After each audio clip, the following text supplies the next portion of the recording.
সবর কোরআনে কারীমের মধ্যে সর্বাধিক ব্যবহৃত একটি শব্দ সবর। আরবি ভাষায় বিভিন্ন অর্থে এই সবর শব্দ এসেছে, তবে সাধারণত সবর শব্দের অর্থ হচ্ছে অবিচলতা, দৃঢ়তা, সহিষ্ণুতা, মন মেজাজের সমতা, ধীরতা, কষ্ট সহিষ্ণুতা, বরদাস্ত, এগুলি হচ্ছে সবরের অর্থ। আমরা মনে করি সবর হচ্ছে ধৈর্য। হ্যাঁ, ধৈর্যটা ঠিক, কিন্তু সেই ধৈর্যের অর্থ কি? এই ধৈর্যের অর্থ এই নয় যে কেউ আপনার একটা থাপ্পড় মারবে আর আপনি বলবেন ভাই হাতে ব্যথা পাইছেন নাকি, তাহলে আমার আর একখান থাপ্পড় দিয়ে দাঁত যে কয়টা আছে তাও ফালাই দেয়। এর নাম সবর না। সবর হলো বিপদে আপনি হতাশ হবেন না, বিপদে ভেঙে পড়বেন না, বিপদে থাকবেন দৃঢ়, অবিচল, মাথা ঠান্ডা, সুস্থ মস্তিষ্কে বিপদকে ওভারকাম করার জন্য কৌশল অবলম্বন করবেন। এটাই হচ্ছে সবর।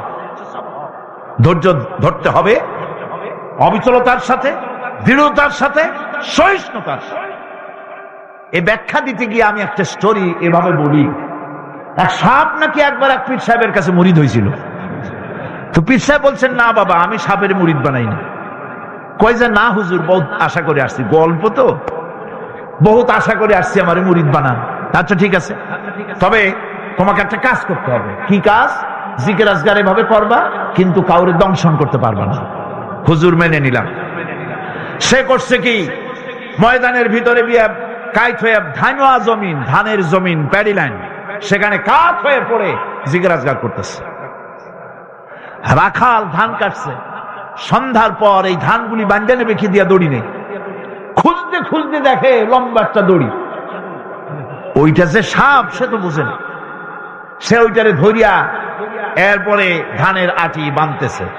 সাপে তো খুব মহারাগ, সাপ তো আর যেই সেই সাপ না, মারাত্মক সাপ। সাপ বলতেছে, আরে বাবা, তুই আমারে দড়ি মনে করলি, আমি তোর কেমন দড়ি, মুরিদ না হইলে টার পাওয়া দিতাম। বান্দার কারণে সাপের ঘাড়ে মুচকে গেছে, ঘাড়ে খুব ব্যথা লাগছে। বাড়ি নিয়ে যখন দড়িটারে ফালাই দিছে, মাথা কোন রকম কাজ করিয়া বহু কষ্ট করে পীর সাহেবের বাড়ি গিয়ে হাজির। বলছে, হুজুর কি যে জিকির শিখাইলেন, আমার তো ঘাড় মুচকে গেছে। আশ্চর্য কথা, জিকির আজকারে মানুষের মানে কারো ঘাড় তো মস্কাবার কথা না, তোমার ঘাড় মস্কাইল কেন? পুরা ঘটনা সে শোনাইল। আচ্ছা, তা তুমি কিছু করলা না? কয়, হুজুর আপনি তো নিষেধ করেছেন দংশন করতে। পীর সাহেব বলছেন, বেটা বেকুব, আমি তোমারে দংশন করতে নিষেধ করেছি, ফস করতে তো নিষেধ করি নাই। যখন তোমারে দড়ি মনে করিয়া হাত গায়ে হাত দিছিল, শুধু ফস করে উঠতে 3 লাখ দিয়া বর্ডার পার হয়ে দিল্লি চলে যেত। তুমি ফস করে উঠলা না কেন? সুতরাং ধৈর্যের অর্থ এটা নয় যে আপনারে পাড়াইতে থাকবে, থাপড়াইতে থাকবে, আর আপনি কবেন যে আল্লাহ আমি ধৈর্য ধরতেছি, ইন্নাল্লাহা মা'আস সাবিরিন।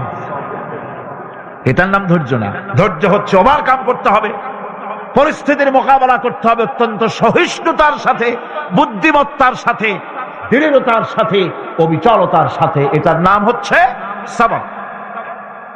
সমস্ত নবীদের উপরে বিপদ এসেছে, সব নবীদের উপরে বিপদ এসেছে, কিন্তু কোন নবী, কোন পয়গম্বর এই বিপদে অধৈর্য হন নাই। ঠিক কিনা?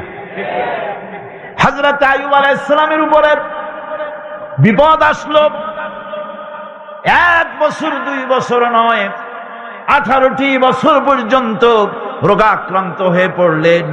শরীরে ব্যাধি হলো, গোশতগুলির মধ্যে কীড়া হয়ে গেল, পোকা হয়ে গেল। তিনি ধৈর্য ধারণ করলেন। বিবি বাল বাচ্চা দূরে চলে গেল। জঙ্গলের ভিতরে যখন তার জিহ্বার ভিতরে পোকা হওয়া শুরু করে দিল, হযরতে আইয়ুব আলাইহিস সালাম তখন আল্লাহ রাব্বুল আলামিনের দরবারে দোয়া করলেন, রব্বুল আলামিন, এখন তো আমার জিহ্বায় পোকা ধরা শুরু হয়ে গেছে, আমার জিহ্বায় যদি পোকা হয়, তোমার মতো আল্লাহর নামের জিকির কি দিয়া করব? আল্লাহ রাব্বুল আলামিন হযরত আইয়ুব আলাইহিস সালামকে ক্ষমা করে দিলেন, মাফ করে দিলেন, রোগ শেফা করে দিলেন। অধৈর্য তিনি হন নাই, ধৈর্য ধারণ করেছিলেন। হযরতে ইউসুফ আলাইহিস সালাম, হযরতে ইয়াকুব আলাইহিস সালামের চোখের থেকে তাকে সরায় দেওয়া হলো। এত বড় বিরাট বিপদ, সেই বিপদেও তিনি ধৈর্য ধারণ করেছেন। ধৈর্য ধারণ করার কারণে আল্লাহ রাব্বুল আলামিন এমন নিয়ামত তারে দান করলেন। আল্লাহ পাক হযরত ইউসুফ আলাইহিস সালামকে বাঁচায় রাখলেন। শুধু বাঁচান নাই, প্রেসিডেন্ট বানায় দিলেন। আর তার জামানিয়া যখন আসতেছিলেন, কোথায় মিশর, কোথায় কেনান, হযরতে ইয়াকুব আলাইহিস সালাম বলেছেন, আমি যেন আমার নাকের ভিতরে ইউসুফের ঘ্রাণ পেতেছি। হযরতে ইউসুফ আলাইহিস সালাম তিনিও কি বিরাট ধৈর্যের পরিচয় দিলেন, কোরআন সাক্ষী। সামনে তার সেই 11 ভাই যারা তাকে ফেলে দিয়েছিল গর্তের ভিতরে। হযরতে ইউসুফ আলাইহিস সালাম ইচ্ছে করলে তো 11 জনকে মারিয়ে ফেলাই দিতে পারতেন, ঠিক কিনা? কিন্তু তা তিনি করেন নাই। 11 ভাইকে তিনি চিনেছেন, সাহায্য করেছেন। আর ওই 11 ভাই সম্পর্কে হযরত ইউসুফ আলাইহিস সালাম বললেন, লা তাসরিবা আলাইকুমুল ইয়াউম, তোমাদের বিরুদ্ধে আমার আজকে কোনো বিদ্বেষ নাই, আমি তোমাদেরকে মাফ করে দিলাম। সুবহানাল্লাহ, সুবহানাল্লাহ। রাসূল করিম সাল্লাল্লাহু আলাইহি ওয়াসাল্লাম এই ধৈর্যের পরিচয় দিয়েছেন। কত মার তাকে দিয়েছে তায়েফের ময়দান। যারা তায়েফে গেছেন তারা দেখেছেন, সরু রাস্তা, দুই দিকে পাহাড়, এই দুই দিক থেকে যুবকেরা পাথর নিক্ষেপ করছে, আর তিনি পড়ে যাচ্ছেন। আবার কাফেরেরা জবরদস্তি করে হাঁটাচ্ছে, আবার পাথর মারতেছে, আবার বেহুশ হচ্ছেন। 3 বার বেহুশ হয়ে পড়েছিলেন। ফেরেশতা বলেছে, হে আল্লাহর নবী, আমাদেরকে অনুমতি দেন, আমাদেরকে হুকুম করে দেন, আমরা এই পাহাড়গুলি দিয়া চাপা দিয়া কাফের গুলিকে শেষ করে দেই। নবীজি তখন বলেছেন, আমি যদি তোমাদেরকে হুকুম করি আর আমার হুকুম মতো যদি সমস্ত কাফেরদেরকে পাহাড় চাপা দিয়া সব যদি মেরে ফেলে দাও, তাহলে একটা কাফের যদি না বাঁচে, কার কানে পৌঁছাবো? লা ইলাহা ইল্লাল্লাহু মুহাম্মাদুর রাসূলুল্লাহ। নবীজি গায়ের রক্ত মুছে 2খানা হাত আল্লাহর দরবারে তুললেন আর দোয়া করলেন, আয় আল্লাহ রব্বুল আলামিন, এই কাফির বেঈমানের আমারে চেনে নাই, বোঝে নাই, আমি যে তোমার নবী, ওরা তা বুঝতে পারে নাই, না জেনে না বুঝে আমার উপরে যে অত্যাচার করলো, আয় আল্লাহ তুমি যেন রাগ করে এই কাফেরদের পরে তুমি যেন গজব নাজিল করো না। ধৈর্যের চূড়ান্ত নমুনা দেখিয়েছেন বিশ্বনবী মুহাম্মদ রাসূলুল্লাহ সাল্লাল্লাহু আলাইহি ওয়াসাল্লাম। উহুদের বুখারী শরীফের কিতাবুল মাগাজির মধ্যে আছে, উহুদে চতুর্দিক থেকে রাসূল করিম সাল্লাল্লাহু আলাইহি ওয়াসাল্লামকে ঘেরাও করা হয়েছে। হুজুরকে পাহারা দিতে দাঁড়িয়েছেন সাহাবায়ে কেরাম, বুক দিয়ে রাসূলের দিকে ফেরা, পিঠ পিছনে ফেরানো আছে। কাফেরেরা তীর নিক্ষেপ করছে, এই তীরগুলি এসে হুজুরের সাহাবীদের পিঠের মধ্যে ঢুকছে।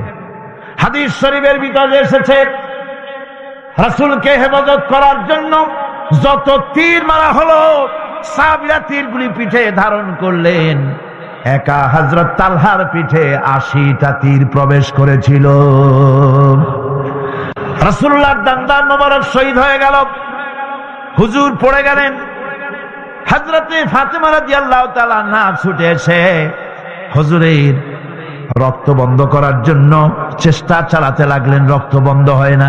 হযরতে আবু উবাইদা রাদিয়াল্লাহু তাআলা আনহু হুজুরের মস্তকের ভিতর থেকে লোহার কড়া দাঁত দিয়া কামড়াইয়া বহু কষ্ট করে উঠালেন। কপাল দিয়া রক্ত পড়ে, মুখ দিয়া রক্ত পড়ে, 2 হাত দিয়া রাসূল চেহারা বুঝে এনে হাতে দেখেন রক্ত। আল্লাহর নবী বলেন, এই জাতির কল্যাণ কি করে হবে যেই জাতি তার নবীর চেহারা রক্ত দিয়া লাল বানাইয়া দিল। মদিনায় সারা পড়ে গেল, নবী নাই, নবী শহীদ হয়ে গিয়েছেন। চতুর্দিক থেকে লোকেরা দৌড় আরম্ভ করলো, একজন মেয়ে লোক দৌড়ায়। সাহাবীরা জিজ্ঞাসা করেন, কোথায় যাও? মেয়ে লোকটি বলতেছেন, উহুদের দিকে যাই। বলে, যায় কোনো লাভ নাই, উহুদে যে যেতেছ যে কোনো লাভ নাই। যেহেতু তোমার যে দুটি ছেলে ছিল ছেলে দুটি শহীদ হয়ে গিয়েছে, মেয়ে লোকটি বলছে কে শহীদ হয়েছে শুনতে চাই না, আল্লাহর নবী কেমন আছেন সেটা জানাও। মেয়ে লোকটি বহু কষ্ট করে উহুদের ময়দানে আল্লাহর নবীর খেদমতে হাজির হয়ে নবীজিকে জীবিত অবস্থায় দেখে তিনি বলছিলেন, হে রাসূল, আমার দুইটা কলিজার টুকরা সন্তান দুনিয়া থেকে বিদায় হয়ে গেছে, আমার মনে কোনো কষ্ট লাগে নাই, হুজুর আপনি বেঁচে আছেন, এটাই উম্মতের বড় সান্ত্বনা। ভাইরা আমার, এই হাজারো বিপদ, হাজারো মুসিবতের ভিতরে ধৈর্য ধারণ করেছেন আল্লাহর নবীরা, ধৈর্য ধারণ করেছেন। ধৈর্য হচ্ছে সবচাইতে বড় কোয়ালিটি। ওয়াতাওয়াসাউ বিল হাক্কি ওয়াতাওয়াসাউ বিস সাবর। সবর ইখতিয়ার করলে পরে দুনিয়া আল্লাহ শান্তি দিবেন, আখিরাতেও শান্তি দিবেন। আজ আমার দেশে যত সবচাইতে বেশি যে জিনিসের অভাব তার নাম হলো সবর। কিসের অভাব? সবরের অভাব। গাড়িতে উঠতে দেখেন বেসবরি কারে বলে, দোকানে যান বেসবরির আলামত দেখতে পাবেন, যেখানে যান মানুষ দারুণ বেসবর হয়ে যায়। অথচ সবর ইখতিয়ার করা হলো মুমিনের সবচাইতে একটা বড় কোয়ালিটি, ধৈর্য ধারণ করা। এই ধৈর্যের কোয়ালিটি আজ মুসলমান হারিয়ে ফেলেছে। আমরা যদি ধৈর্য অবলম্বন করতে পারি, বিপদ ও মুসিবতে আমরা যদি আমাদের কদমকে মজবুত করে রাখতে পারি, তাহলে আমাদের সমাজে ইসলামের বিপ্লব হবে। এই বিপ্লব কেউ ঠেকাতে পারবে না ইনশাআল্লাহ। বিপদে দৃঢ় হতে হবে, মজবুত হতে হবে, সবর ইখতিয়ার করতে হবে, তাহলেই আমাদের কাঙ্ক্ষিত আল্লাহর দ্বীন জমিনে প্রতিষ্ঠিত হবে। মোহব্বতের সাথে একটু জিকির করেন, সুবহানাল্লাহ, আলহামদুলিল্লাহ, লা ইলাহা ইল্লাল্লাহ, সুবহানাল্লাহ, আলহামদুলিল্লাহ, লা ইলাহা ইল্লাল্লাহ, সুবহানাল্লাহ, আলহামদুলিল্লাহ, লা ইলাহা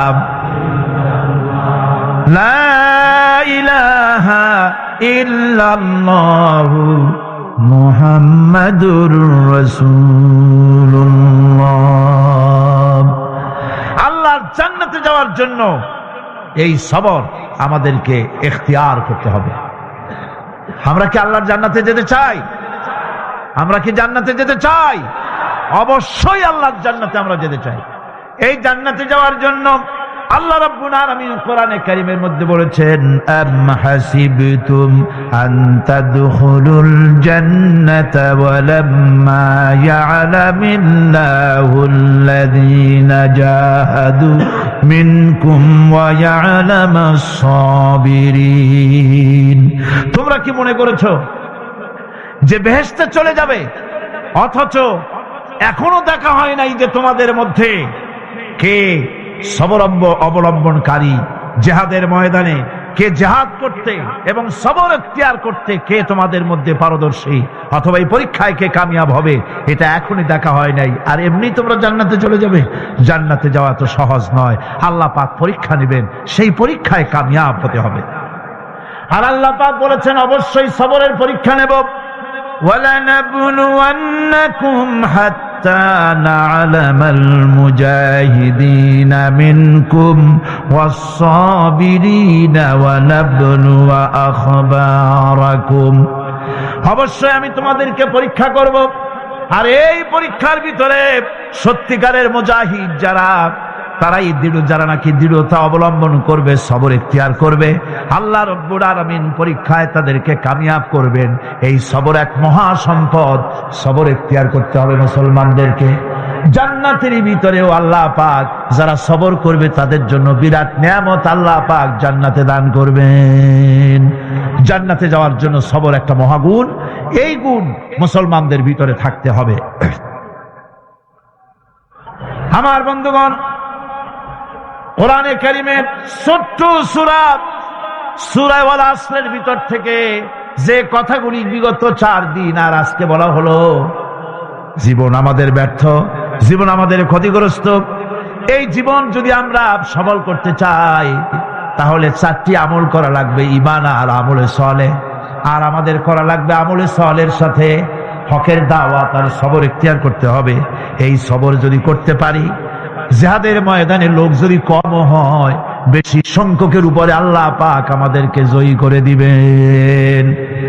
ইয়াকুম মিনকুম 20 সাবিরুনা ইয়াগলিবু মিআতাইন। তোমাদের মধ্যে যদি 20 জন লোক যদি তোমাদের মধ্যে সাবের হয়, ধৈর্যশীল হয়, তাহলে 200 লোকের উপরে আমি আল্লাহ রাব্বুল আলামিন তোমাদেরকে জয়যুক্ত করে দেব। জোরে কোন সুবহানাল্লাহ। 20 জন যদি হয়, 200-র উপরে আমি তোমাদেরকে জয়যুক্ত করে দেব। জিহাদের ময়দানে সবর ইখতিয়ারকারী লোকদেরকে আল্লাহ পাক জয়যুক্ত করবেন বলে ওয়াদা করেছেন। বিপদে ধৈর্যধারীর জন্য আল্লাহ পাকের পক্ষ থেকে সুসংবাদ রয়েছে, ওয়াবাশশিরিস সাবিরিনাল্লাযীনা ইযা আসাবাতুহুম মুসিবা ক্বালু ইন্না লিল্লাহি ওয়া ইন্না ইলাইহি রাজিউন। সুসংবাদ হচ্ছে সেই সব ধৈর্যধারীদের জন্য, সবর ইখতিয়ারকারীদের জন্য যারা বিপদ আসলে বলে, কি বলে? পড়েন আমার সাথে, ইন্না লিল্লাহি ওয়া ইন্না ইলাইহি রাজিউন। এইটা আমরা পড়ি কখন? কেউ মরে গেলে পড়ি, আর পড়ি না। সমস্ত বিপদ আসলেই ইন্না লিল্লাহি ওয়া ইন্না ইলাইহি রাজিউন। আমরা তো জানিও না, দোয়া সব মুখস্থ করে মানছে, অনেক মানুষ অনেক দোয়া মুখস্থ করছে, কিন্তু লাগাবে কোন জায়গায় তা জানে না। একজনে শুনছে তার শাশুড়ি মারা গেছে, কয় নাউজুবিল্লাহ। আবার আর একজনে বলছে, শুনছো বলে কি? বলে তোমার ছেলে তো মেট্রিকে ফার্স্ট হয়েছে, কয় ইন্না লিল্লাহ। দোয়া মুখস্থ করছে, লাগাইবি কোথায় জানে। ইসলাম আমাদের সব শিখাইছে। আশ্চর্য হবেন, বলবেন মাশাআল্লাহ, সুবহানাল্লাহ। খোঁজ খবরই শুনবেন, আলহামদুলিল্লাহ। খাইতে মজা লাগতেছে, বলবেন আলহামদুলিল্লাহ, সুবহানাল্লাহ। এসব তো কিছু বলে চলে না, বিসমিল্লাহ কয় না, আল্লাহর নাম নিতেই চায় না। আল্লাহ পাকের যখন বিপদ আসে, মুসিবত আসে, রব্বুল আলামিন বলেন বিপদ যখন আসে, মুসিবত যখন আসবে, বান্দা যারা মুমিন তারা পড়ে ইন্না লিল্লাহি ওয়া ইন্না ইলাইহি রাজিউন। নিশ্চয়ই আমরা আল্লাহর জন্য এবং আমাদের সকলকেই আল্লাহর কাছে ফিরে যেতে হবে। এই কথাটা মুমিনদেরকে বলতে হবে। ঘুমের দোয়া আছে, রাসূলুল্লাহ ঘুমাবার সময় দোয়া পড়তেন, নামাজের পরে দোয়া পড়তেন। কত দোয়াতে হুজুর পড়েছেন। ইমাম নববীর একটা কিতাবই আছে, কিতাবুল আযকার, এত বড় কিতাব। সিহাসেত্তা থেকে সমস্ত দোয়াগুলি বেছে বেছে তিনি এই কিতাবের মধ্যে এনেছেন, কিতাবুল আযকার। এই কিতাবুল আযকারের ভিতরে দেখা যায় রাসূলুল্লাহ কত দোয়া করেছেন। সকালে, সন্ধ্যায়, রাতে, শুতে, উঠতে, বসতে, হাসিতে, খুশিতে, বিপদে, মুসিবতে সব সময় দোয়া করতেন। এই দোয়াগুলি আপনারা মুখস্থ করবেন, এই দোয়াগুলির বই কিনে নেবেন এবং তার থেকে মুখস্থ করবেন, অর্থ সহকারে জানবেন এই দোয়াগুলি কি মূল্যবান দোয়া। এরা হচ্ছে সেই সব লোক যারা নাকি সবর ইখতিয়ার করেছিল দুনিয়ার ময়দানে। তাদেরকে আল্লাহ পাক জান্নাতের ভিতরে সুন্দর সুন্দর জায়গা, সুউচ্চ জায়গা, প্রশংসিত জায়গা তাদেরকে দান করা হবে এবং তাদেরকে শুভ সম্বোধন করা হবে। সেখানে তারা চিরকাল প্রবেশ করে থাকবে। আল্লাহর দয়া তো দারুণ বান্দার উপরে। বান্দা যদি একটু আমল করে, ভালো পথে চলে, গতকাল বলেছি সব করবেন একটা, আল্লাহ নেকি দেবেন 10টা। একটা নেকির কাজ করবেন, আল্লাহ দিবে কয়টা? 10টা। তিনি তো রহমান, তিনি রহিম। এত দয়া তার।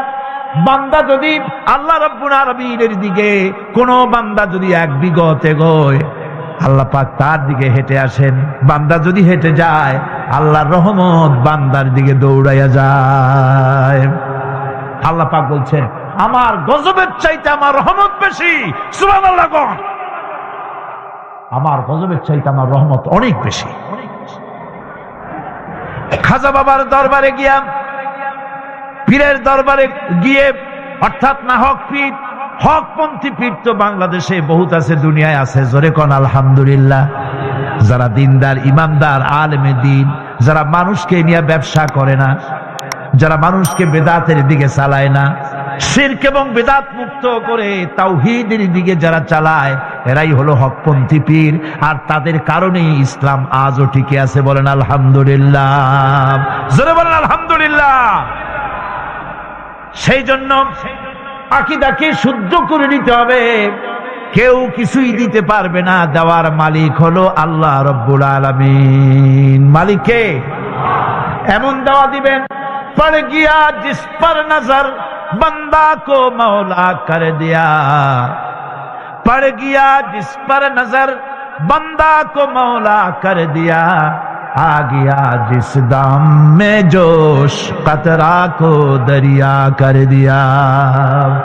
আল্লাহ রাব্বুল আলামিনের রহমতের নজর যদি কোনো গোলামের প্রতি পড়ে যায়, গোলামটা বাদশাহে পরিণত হয়ে যায়। আল্লাহর রহমতের নজর যদি এক ফোঁটা পানির উপরে পড়ে যায়, পানি ফোঁটা আটলান্টিক মহাসাগরে পরিণত হয়ে যায়। সে আল্লাহ রাব্বুল আলামিনের উপরে ঈমান এনে সৎ কাজ করে হকের দাওয়াত দিয়া সবর ইখতিয়ার করলে পরে আল্লাহ পাক তাদেরকে জান্নাত দান করবেন। জান্নাতের সুউচ্চ মাকাম আল্লাহ পাক দান করে দিবেন। এই 4 দিন ধরে যে কথাগুলি আমি আপনাদের সামনে বললাম, এই কথাগুলির ভিত্তিতে রাসূলুল্লাহ লোক তৈরি করেছিলেন। আবু বকর হলেন, ওমর হলেন, আলী হলেন, ওসমান হলেন, রিদওয়ানুল্লাহ তাআলা আলাইহিম আজমাইন। এই সব সাহাবায়ে কেরাম ঈমানের উপরে, ধৈর্যের উপরে, সবরের উপরে, আমলে সালের উপরে তৈরি হয়ে গেলেন। আর এই লোকগুলো নিয়ে রাসূলুল্লাহ ইসলাম প্রতিষ্ঠা করলেন। মদিনায় আজ আল্লাহর নবী প্রেসিডেন্ট হয়ে গেলেন। সুবহানাল্লাহ। রাসূলুল্লাহ আজকে প্রেসিডেন্ট। সমাজ বিনির্মাণে সূরা আসরের বিরাট অবদান।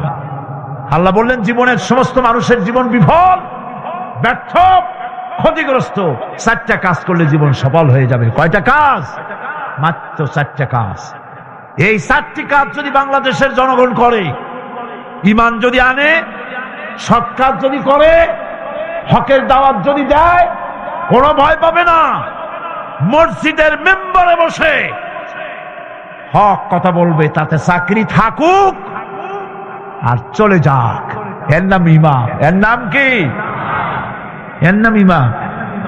ওই যে ভারতের ইমাম বুখারীর কথা বোধহয় গত বছর বলছিলাম, ইমাম বুখারীর কথা, বাপের বেটা। দেখছেন কথা কি কায়দায় কয়। সুবহানাল্লাহ বিহামদি। তিনি কোরআন শরীফের বিরুদ্ধে যখন কলকাতা হাইকোর্টে কেস করা হলো, কোরআন শরীফকে ব্যান করে দেওয়া হবে, নাউযুবিল্লাহি মিন যালিক। ভারতের বুকে শাহী জুমা মসজিদের ইমাম আব্দুল্লাহ বুখারী তিনি বক্তৃতা করেছেন, খুতবা দিয়েছেন। সেই খুতবার মধ্যে বলেছেন, আমি শুধু দিল্লি জুমা মসজিদের ইমাম নই, আমি ভারতের 20 কোটি মুসলমানের ইমাম। এ ভারতকে আমরা সাজাইছি।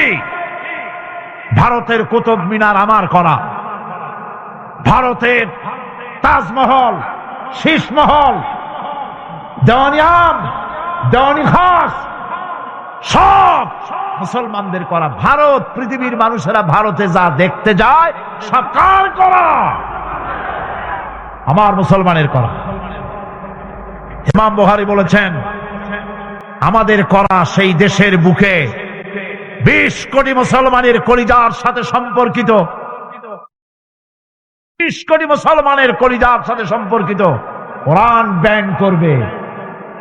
যদি কোন কোর্টের, এই ভারতবর্ষে, ভারতের, ইন্ডিয়া, কোন কোর্টের কোন বিচারপতি কোরআনকে ব্যান করা হলো, এই রায় যদি ঘোষণা করে, তাহলে সেই বিচারপতিকে পাড়াইয়া ধরিয়া আমি আমার বাম হাত দিয়ে তার জিহ্বাটা টেনে ছিঁড়ে ফেলে দেব।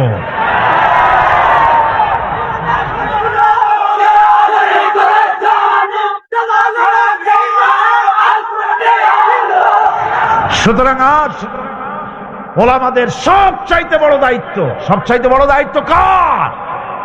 ওলামা, খুতাবা, তারা হচ্ছেন ওমানাউদ্দিন, দ্বীনের আমানত আলেমদের কাছে। কার কাছে? ওলামাদের কাছে দ্বীনের দায়িত্ব। মাহফিলের ভেতরে, মসজিদের মেম্বরে দাঁড়িয়ে হক কথা বলতে হবে, নাহকের বিরুদ্ধে কথা বলতে হবে। চাকরি থাক আর যাক, কোনো পরোয়া করি না। রুজির মালিক আল্লাহ। রুজির মালিক কে? জোরে চিল্লা এখন কে? আল্লাহ রাব্বুল আলামিন বলেছেন, ওয়া মা মিন দাব্বাতিন ফিল আরদি ইল্লা আলাল্লাহি রিজকুহা। এই পৃথিবীর বুকে এমন কোন বিচরণশীল জীব নাই যে জীবের রিজকের দায়িত্ব আমি আল্লাহ আমার নিজ হাতে গ্রহণ করি নাই। বেটা রিজিকের মালিক আমি, তুমি সুসু করো কেন? তোমারও তো ভয় কেন? হক কথা বলতে হবে। হক কথা যদি সাহাবায়ে কিরাম না বলতেন তাহলে মক্কা ইসলাম শেষ হয়ে যেত, মদিনা পর্যন্ত আসতে পারতো না। ঠিক কি রকম? আমাদের শানদার মাঝি ওলামায়ে কিরামদের রয়েছে শানদার মাঝি, অর্থাৎ উজ্জ্বল অতীত। উজ্জ্বল অতীত। স্বাধীনতা সংগ্রামে ওলামাদের অবদান অনস্বীকার্য। মাওলানা মোহাম্মদ আলী, মাওলানা শওকত আলী, মাওলানা জাফর থানেশ্বরী, মাওলানা শিব্বির আহমদ ওসমানী, মাওলানা সৈয়দ আবুল আলা মওদুদি, আল্লাহর যথেষ্ট বড় বড় আলেম ব্রিটিশের গোলামি থেকে দেশকে মুক্ত করার সংগ্রামে অবতীর্ণ হয়েছিলেন। মাওলানা জাফর থানেশ্বরীকে ব্রিটিশ গভর্নমেন্ট গ্রেফতার করেছে, তাকে জেলে রেখেছে। বিচার হলো, বিচারে তাকে আন্দামান দ্বীপে দ্বীপান্তরিত করা হবে। তাকে লোহার জিনজির পরানো হয়েছে। উপমহাদেশের ওলামাদের মধ্যে শীর্ষস্থানীয় আলেম মাওলানা জাফর থানেশ্বরী, গলায় শিকল পরানো, কোমরে শিকল পরানো, পায়ে শিকল পরানো, হাতে শিকল পরানো। এই অবস্থায় ব্রিটিশ পুলিশেরা তাকে টানতে টানতে নিয়ে যাচ্ছে জাহাজের দিকে, আন্দামান নিয়ে যাবে। হাজার হাজার মানুষ বোবার মতো তাকায় আছে। অস্ত্রের সামনে কথা বলার সাহস কারো নাই। সকলের চোখ থেকে পানি ঝরছে। যাতে এত শ্রদ্ধা করতাম, যার বক্তৃতা শুনতে হাজার হাজার মানুষের ঢল নামতো, তারা আজকে বান্ধে নিয়ে যাচ্ছে। তিনি এদিক ওদিক তাকাচ্ছেন আর হাসি মুখে এগিয়ে যাচ্ছেন। হঠাৎ করে নজর পড়ল যারা দাঁড়িয়ে আছে তাদের মধ্যে দুই তিনটা ছোট্ট বাচ্চা নিয়ে বোরখা পরা একটা মেয়ে লোক দাঁড়ানো। তিনি বাচ্চাদেরকে দেখে বুঝতে পারলেন বোরখা পরা মেয়ে লোকটি তার স্ত্রী। পুলিশকে বললেন, আমাকে এখানে একটু দাঁড়াতে দাও। পুলিশ দাঁড়িয়ে গেল। স্ত্রী বললেন, প্রাণের স্বামী, তুমি আমাকে কি বলে যাচ্ছ? মাওলানা জাফর থানেশ্বরী বলছেন, প্রাণের স্ত্রী, তোমাকে নতুন কোনো কথা আমি বলবো না, পুরান কথাটা স্মরণ করিয়ে দেই। হযরতে ইব্রাহিম আলাইহিস সালাম তার বিবি হাজেরা আর তার বাচ্চা ইসমাইলকে মরুভূমির ভিতরে, বাড়ি নাই, ঘর নাই, পানি নাই, খাবার নাই, ওই মরুভূমির ভিতরে যে আল্লাহর কাছে ছেড়ে গিয়েছিলেন, আমি তোমাকে আর বাচ্চাগুলিকে সেই আল্লাহর কাছে ছেড়ে গেলাম। ব্রিটিশ সরকারের পতন হলো, জিল্লাতির সাথে বিদায় হলো, ওলামাদের রক্তের উপরে স্বাধীনতা কায়েম হলো। আজ ইতিহাস থেকে আলেমদেরকে, পীরদেরকে মুছে ফেলার ষড়যন্ত্র চলছে। এদেশে ইসলাম এনেছে আল্লাহর ওলিরা, আল্লাহর পীর বুজুর্গ, আল্লাহর ওলিরা, তারা এই দেশে ওলামায়ে কেরাম ইসলাম এদেশে এনেছেন। তাদের কারণেই এই দেশে লক্ষ লক্ষ মসজিদ হয়েছে, মাদ্রাসা হয়েছে। ওলামায়ে কেরামদের সঙ্গে বেয়াদবি করে কোন সরকার টিকতে পারে নাই, ভবিষ্যতেও। ওলামাদের আজ এক হওয়ার সময় এসেছে। ওয়াতাসিমু বিহাবলিল্লাহি জামিআন ওয়ালা তাফাররাকু, ঐক্যবদ্ধ হয়ে আমার রশিকে মজবুত ভাবে ধারণ করো। আমার রশি হলো কি? জোরে কোন কি? এই রশি, এটাকে আল্লাহ রশি বললেন। হাবলুল্লাহ, এটা আল্লাহর রশি। এই রশি আল্লাহ ছাড়িয়ে দিলেন কোথায়? দুনিয়ায়। আমরা ছিলাম কোথায়? তাও মনে নেই। আমরা ছিলাম জান্নাতে। আমাদের বাপ মা কোথায় ছিলেন? জান্নাতে ছিলেন। জান্নাত থেকে পড়লাম কোথায়? দুনিয়ার নামক কুয়ার মধ্যে।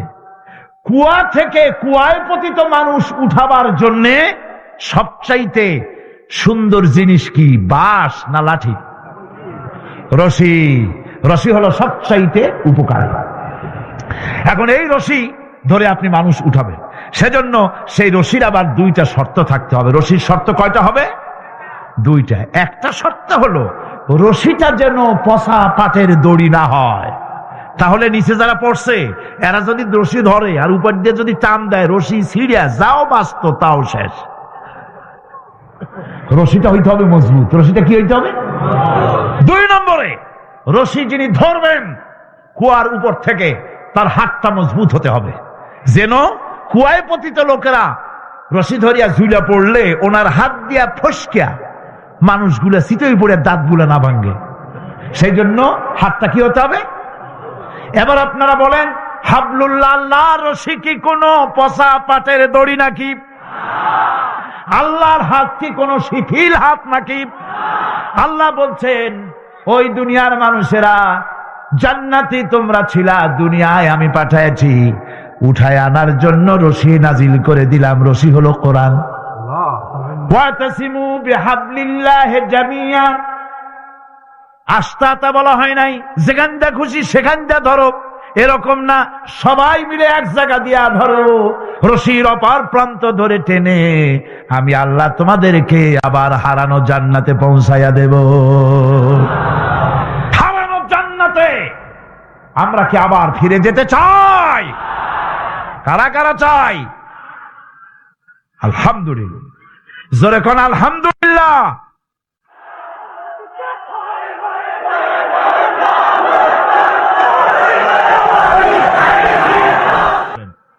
মুনাজাতের পর আযান হবে বা জামাতে এশার নামাজ আদায় করে যাবেন। আল্লাহুম্মা আমিন। রব্বানা যালামনা আনফুসানা ওয়া ইন লাম তাগফির লানা ওয়া তারহামনা লানাকুনান্না মিনাল খাসিরিন। রব্বানা লা তুযিগ কুলুবানা বা'দা ইয হাদাইতানা ওয়া হাব লানা মিন লাদুনকা রাহমাতান ইন্নাকা আনতাল ওয়াহ্হাব।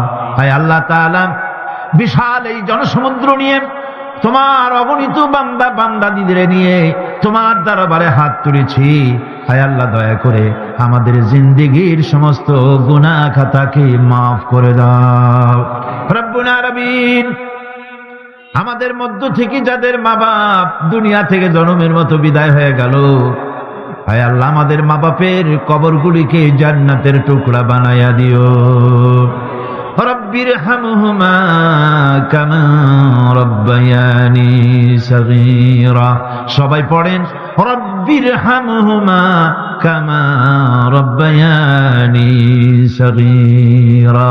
হায় আল্লাহ রাব্বুল আলামিন, এই মাহফিলে দোয়া কবুল হয় এরকমের ধারণা অনেকের জন্মে গেছে। যেহেতু এটা কোরআনের মাহফিল, এই ধারণার বশবর্তী হয়ে অনেকেই দোয়া চেয়ে পাঠায় দেশ থেকে বিদেশ থেকে। হায় আল্লাহ তাআলা, তুমি দোয়া কবুল করেছো এমন বহু প্রমাণ আমরা ইতিমধ্যেই পেয়ে গেছি।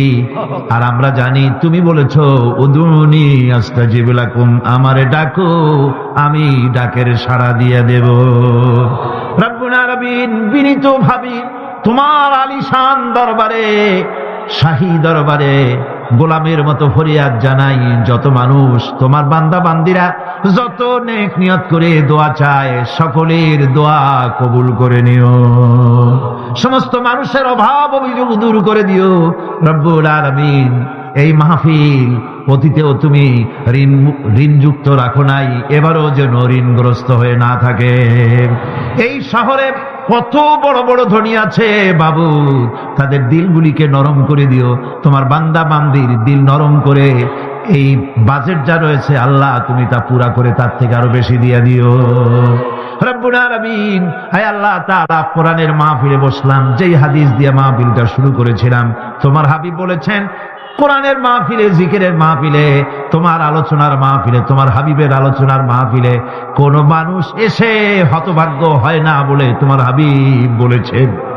তোমার উদ্ধৃতি দিয়ে তিনি বলেছেন, মাবুদ এই মাহফিলে আমাদের ভাগ্য তুমি বদলাইয়া দাও, আমাদের সাইয়াদ গুলি দয়া করে তুমি হাসানাত দিয়ে বদলাইয়া দাও। রব্বুল আলামিন সমস্ত আলেম ওলামাদের হায়াত দারাজ করে দাও। ইসলামী চিন্তাবিদ, ইসলামী বুদ্ধিজীবী, ইসলাম যারা চায়, ইসলাম যারা ভালোবাসে, তাদের সকলকে আল্লাহ তুমি এক বানায় দাও। আয় আল্লাহ তাআলা, এই মাহফিলে যত লোক উপস্থিত হয়েছে কাউকে তুমি মাহরুম করে দিও না। সকলের ঝুলি তোমার রহমত দিয়ে আল্লাহ তুমি ভরে দাও। আল্লাহুম্মা জিদনা ওয়ালা তানকুসনা وأكرمنا ولا تهنا وأعطنا ولا تحرمنا وآثرنا ولا تؤثر علينا واردنا وأرض عنا يا كريم يا رب العالمين ربنا تقبل منا إنك أنت السميع العليم وتب علينا إنك أنت التواب الرحيم سبحان ربك رب العزة عما يصفون وسلام على المرسلين الحمد لله رب العالمين بحق لا إله إلا الله محمد رسول الله। السلام عليكم ورحمة الله।